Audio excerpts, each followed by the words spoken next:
Masu kallon barkanmu da wannan lokaci ga kuma takaitaccen labaran duniya daga gidan talabijin na Cliqq TV. Gwamnatin Najeriya ta yi nasarar dawo da Alhaji Tukur Mamu wanda take zargi da hannu wajen garkuwa da mutane. Biyo bayan shiga tsakani da ya yi a lokacin da 'yan bindiga suka yi garkuwa da matafiya a jihar Kaduna. A cewar gwamnatin ta Najeriya, jami'an kula da shige da fice na birnin Alkahiran Masar ne suka cafke Mamu lokacin da yake kokarin ficewa daga kasar zuwa Saudiya domin gudanar da aikin umra, suka kuma mika shi ga 'yan sandan Najeriya. To sai dai a zantawarsa da manema labarai, Mamu ya shaida cewa babu wata hujja da gwamnati take da ita na kama shi. Kazalika ya shirya tsaf domin kare kansa daga tuhume-tuhumen da ake zarginsa da aikatawa. Alhaji Tukur Mamu dai shine wanda ya shiga tsakani a lokacin da ake kokarin karɓo waɗanda 'yan bindiga suka yi garkuwa da su a tashar jirgin ƙasa da ke jihar Kaduna. Hukumar da ke kula da dakon mai a tarayyar Najeriya ta bayyana cewa tuni da ta biya kungiyar dillalan man fetur sama da biliyan 1 tun daga watan Disamban shekarar 2021 zuwa watan Yunin wannan shekarar. Tashoshin ma'ajiyar man fetur na Suleja da Maiduguri da kuma jihar Kano ne suka tsunduma yajin aiki na kwanaki 3 a ranar Litinin din wannan makon saboda rashin biyan su kuɗaɗe da adadin su ya kai biliyan 50.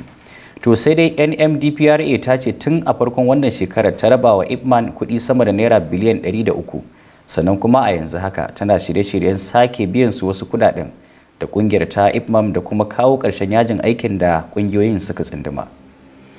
Ƙungiyar likitoci a Najeriya ta bayyana cewa sama da likitoci da ma'aikatan kiwon lafiya 2000 ne suka bar ƙasar zuwa ƙasashen ƙetare daga farkon wannan shekarar zuwa watan Yunin wannan shekarar. Wannan ya fito ne daga bakin shugaban kungiyar Dr. Noel Dokun a lokacin taron kungiyar da ya gudana a birnin Abuja, inda ya ce jami'an su suna barin Najeriya ne zuwa kasashen Ingila da Saudi Arabia da kuma Canada. A cewar sa, wannan ba karamin abin kunya bane ga ƙasa irin Najeriya.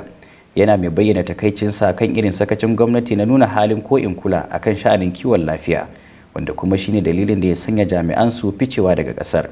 Ya kara da cewar a yanzu haka akwai jami'an su da suka shafe watanni 25 ba tare da samun albashi ba, ballantana wasu haƙoƙi da ya kamata a biya su. Yana mai kira ga gwamnatin Najeriya da ta yi duk mai yiwuwa wajen inganta sha'anin kiwon lafiya da kuma magance sauran matsaloli da ke addabar ƙasar. Yanzu kuma sai ƙasashen ƙetare, inda gwamnatin shugaba Joe Biden na Amurka ta ce ayyana Rasha a matsayin ƙasar da ke ɗaukar nauyin ta'addanci ba zai amfanar da komai ba. Saboda haka ta yi watsi da bukatar Ukraine kan wannan mataki. Shugaban Majalisar Tsaro ta Amurka John Kirby ya ce hakan ba shine mataki mafi dacewa na ganin Rasha ta girbe abin da ta shuka ba. Shugaban Ukraine Vladimir Zelensky ne da ya yi kira ga kasashen yamma da su ayyana Rasha a hukumance a matsayin kasar da ke ɗaukar nauyin ta'addanci sakamakon hare-haren da suka hallaka fararen hula, musamman a wani kantin sayar da kaya da ke Kremachuk a watan Yuni, inda akalla mutane 18 suka rasa rayukansu.